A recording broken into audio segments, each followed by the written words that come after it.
사사기 3장에서 보도록 합니다.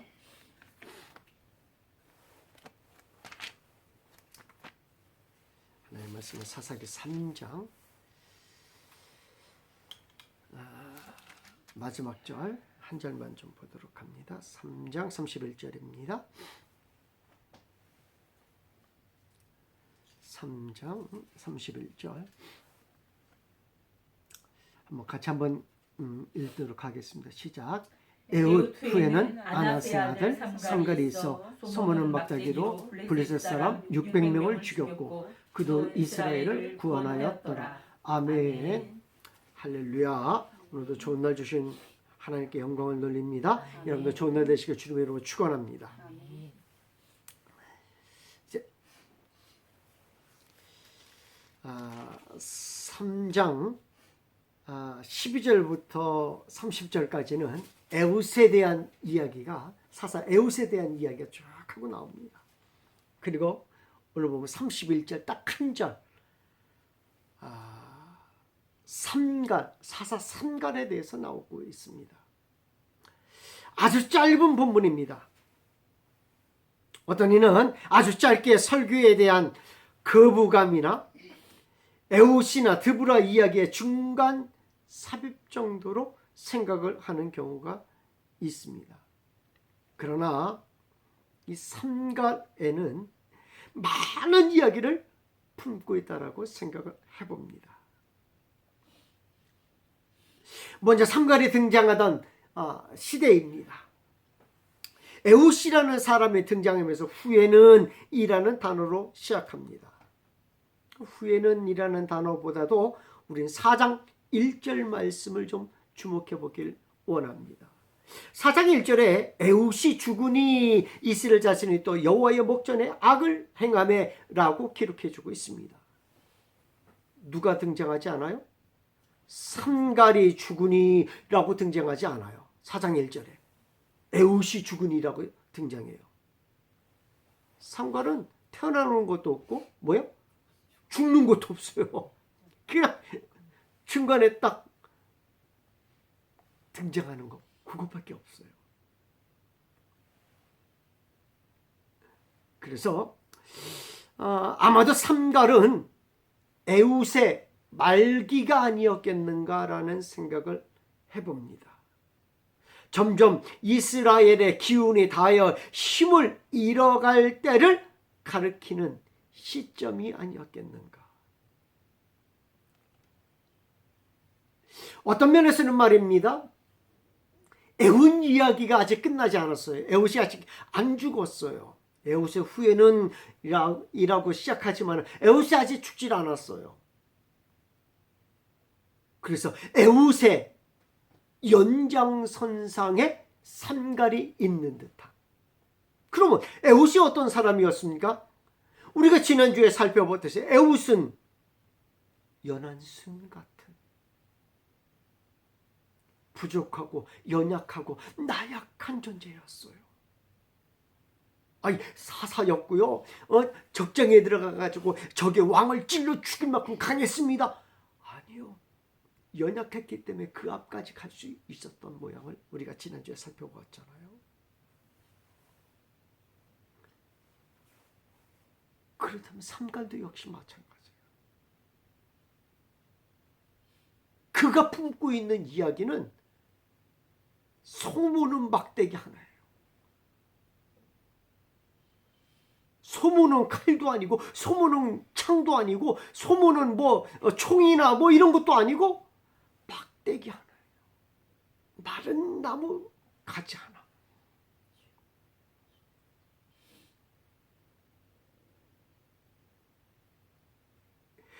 이 삼갈은 여러 가지 의미가 있지만 대표적으로 이런 대표적인 의미는 술 따르는 사람이란 뜻과 나그네란 뜻이 있습니다. 나그네라는 뜻을 가진 자 삼갈을 살펴보면 삼갈은 나그네이기 때문에 어떻게 돼 있어요? 어느 지파에도 속해 있질 않아요. 어느 지파에도 없어요. 그래서 그 지파를 알 수가 없습니다. 아마도 블레셋과의 대응이 있었던 관계로 살펴보면 블레셋과 인접한 지파가 아니었겠는가 라는 추측만 있습니다. 그러나 이도 쉽게 결정할 수 있는 것은 아닙니다. 그래서 애굽에서 출애굽했지만 어느 지파에도 속하지 않은 사람들이 있었어요. 애굽에서 출애굽했지만 누굽니까? 잡족. 출애굽했을 때 함께 출애굽한 잡족 쪽에 가장 유명한 사람이 누구였어요? 갈렙이 아주 유다 지파로 나오지만은 유다 지파하고 함께 같이 움직인 사람이지만은 갈렙은 저기 없어요.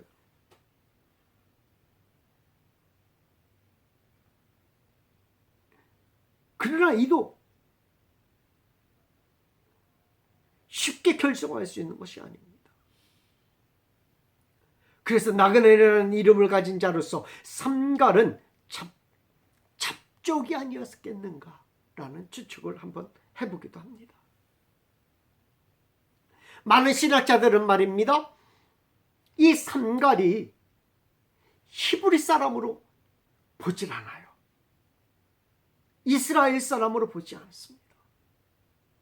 그는 대단한 사람도 아닙니다. 그렇다고 히브리인도 아닙니다. 삼갈을 혈통으로 이방인으로 보는 이유는 이스라엘식 이름이 아니라는 거예요. 일반적으로 학자들은 삼갈의 선조를 가나안 사람, 히위 사람들로 봅니다. 구약시대에 하나님은 순수한 유대인이 아닌 이방인 삼갈을 부르셔서 사용하셨다라는 사실입니다. 이스라엘 사람이 아니에요. 그런데 하나님이 그를 불러서 사용했다라는 겁니다. 삼갈은 이방신의 이름을 가진 자입니다. 아무나 이방신의 이름으로 이름을 지을 수 없습니다. 그렇지 않겠어요? 그리고 이스라엘 사람들은 도저히 가질 수 없는 이름입니다. 이방신이 들어가는 이름을 이스라엘 사람들이 가질 수 있을까요? 간땡이가 붙지 않았으면 아마 힘들 것 같아요. 그렇지 않겠어요? 이스라엘 현재 사람들한테 당신 이름 이스마엘로 지어라 그러면 어떻겠어요? 환장하는 거죠.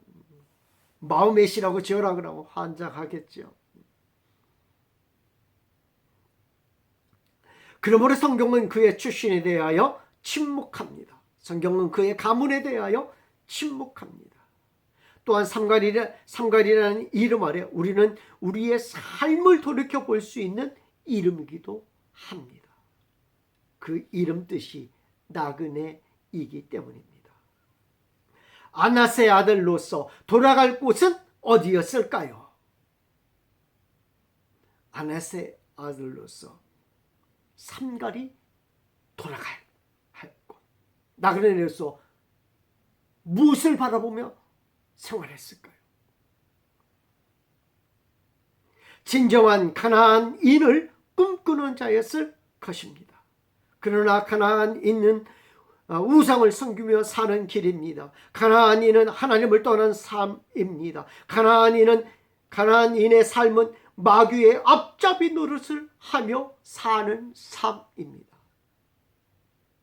삼갈이 사는 길은 나그네로서의 삶인데 그 삼갈이 사는 길은 가나안 땅에서 우상을 섬기며 살아가는 것, 이것이 그의 목표라는 거예요. 그런데 그는 그 길에서 돌아섰다라는 겁니다. 하나님의 구원자로 나선 것입니다. 그리고 진리의 길은 하나님께 돌아가는 것입니다. 우리의 삶이 모두 나그네의 인생입니다. 그래서 돌아갈 곳이 있는 삶이라는 것입니다. 우리가 진정으로 돌아갈 곳은 어디입니까? 바로 주님에게로 돌아가는 것이 우리의 나그네 인생의 최종 목적지가 될 것인 줄 믿습니다. 다른 것이 아니에요. 이 세상이 아니에요. 눈에 보이는 것이 아니에요. 하늘에 있는 예루살렘이 우리가 바라는 마지막 목표 지점이 될 것이죠. 그렇다면 하나님은 메시아를 위한 선택받은 백성이 있다는 것을 부정할 수는 없지만 모든 민족을 위한 하나님의 행보도 잊어서는 안 되는 것입니다. 여전히 이스라엘에는 하나님을 섬기는 이방인들이 돌아와 하나님께 예배하는 날을 바라보고 있는 것입니다. 하나님은 이방인들을 무 자르듯이 촥 하고 잘라내는 것이 아니라 여전히 하나님께로 돌아와 예배하는 날을 고대하고 계시다라는 사실입니다. 그렇다면 두 번째로 삼갈이라는 이름은 그의 이름에서 알 수 있는데 술 따르는 자다라고 말씀을 드렸습니다. 근데 무엇을 위하여 술을 따르는 자인가라는 거예요. 우리는 그의 부모에 대해 살펴봐야 됩니다. 삼갈은 단지 아낫의 아들로만 소개됩니다. 그가 속한 지파도 아버지에 대해서도 알 수가 없습니다. 아낫이라고 하는 그 이름은 사람의 이름이 아니에요. 가나안 사람들이 섬기던 전쟁의 여신을 가리킵니다. 우리가 흔히 아는 바알과 아세라가 있잖아요. 그 바알 신의 누이인 동시에 아내이기도 한 사람이 누구냐? 아낫이에요.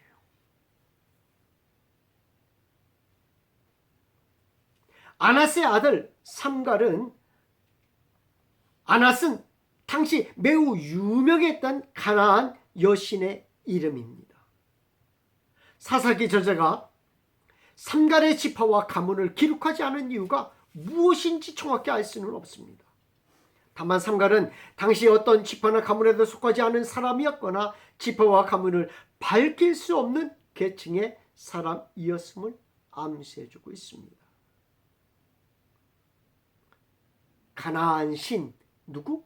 아낫을 위하여 뭐하는 사람이에요? 이 술 따르는 자예요.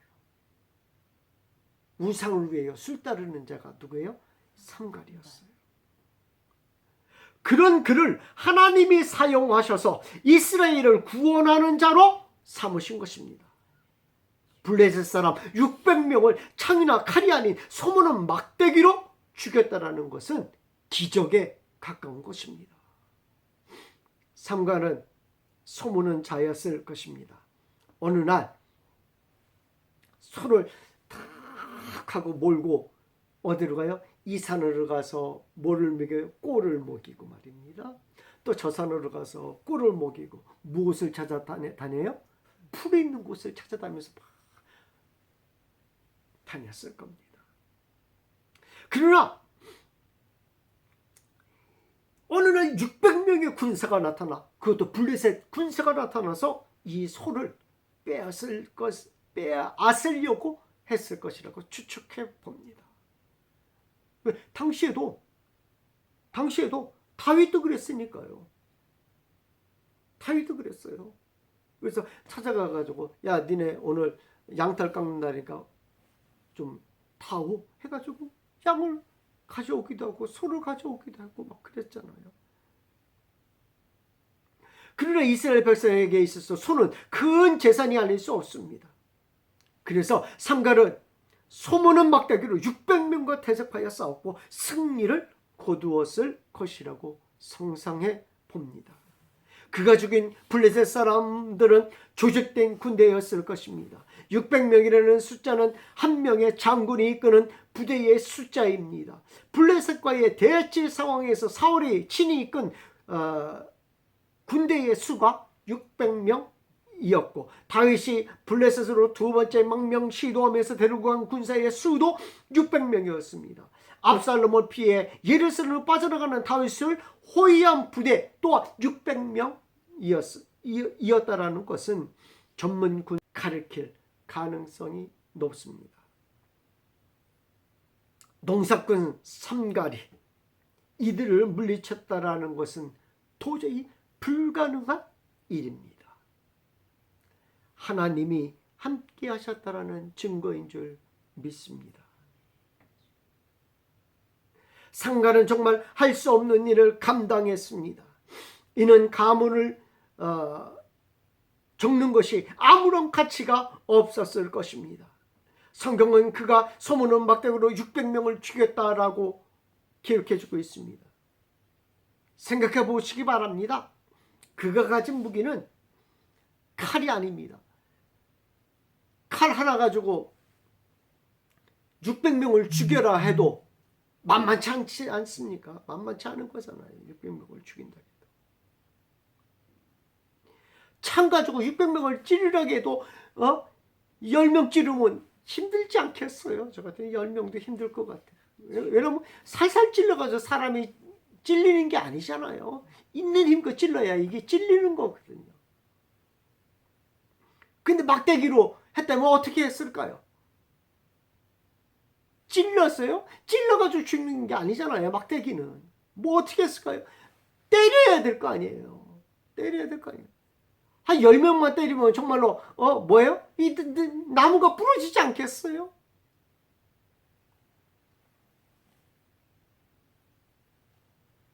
도저히 그래서 있을 수 없는 일입니다. 그런데 그가 그러한 기적을 일으킨 것은 하나님이 그와 함께 하셨기 때문인 줄 믿습니다. 마른 나무까지도 하나님이 쓰시면 놀라운 일이 벌어진다는 사실입니다. 모세의 지팡이도 마른 나무가지였습니다. 아론의 쌍난 지팡이도 마른 가지입니다. 그것에 싹이 나고 잎이 나고 꽃이 피어 열매가 맺히는 것이었습니다.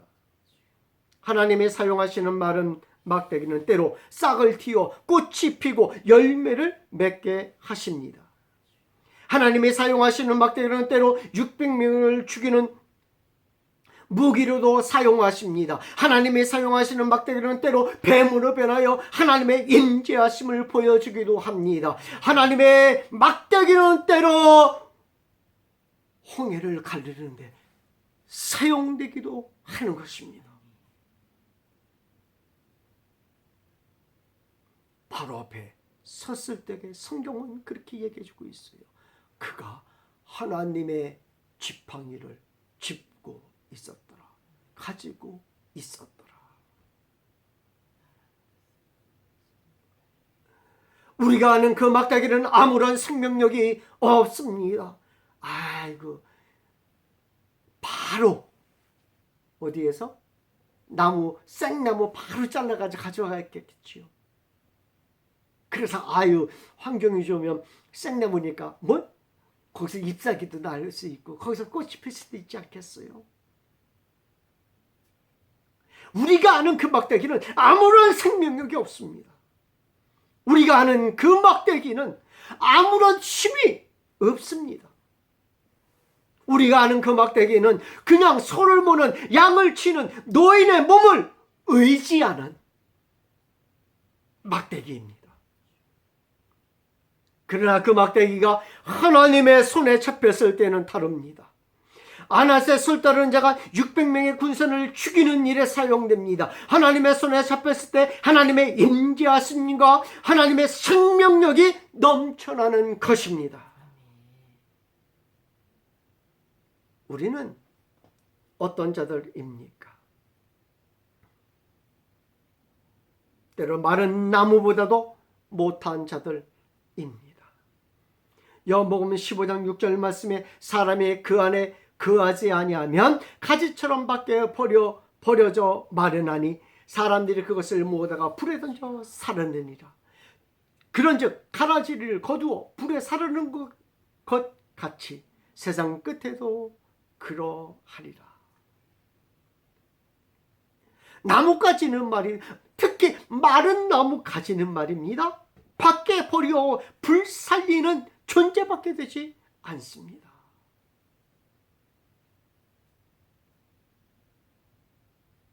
땔감으로밖에 쓰임받는 용도가 없어요. 그러나 주님 안에 있는 막대기는 다릅니다. 주님 안에 있는 마른 나무는 다릅니다. 주님 안에 있는 마른 나무는 떨기나무에 불이 붙었으나 타지도 꺼지지도 않았듯이 불이 꺼지지 않습니다. 주님 안에 있는 마른 나무는 말입니다. 주님의 용사가 되어 600명의 군사를 무찌르는 군사가 되기도 합니다. 주님 안에 있는 나무는, 마른 나무는 싹이 나고 잎이 나고 꽃이 피어 살구 열매가 맺히는 것입니다. 이제 주님 안에 있어 주님에게 쓰임받는 가지가 되시기를 주님의 이름으로 축원합니다. 그것이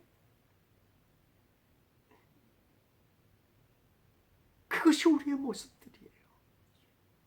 하나님, 마늘나무와 같은 나를 사용하셔서 잎이 나고 꽃이 피고 열매가 맺어지는 귀한 역사가 우리 가운데, 내 가운데 있게 하옵소서. 기도하겠습니다.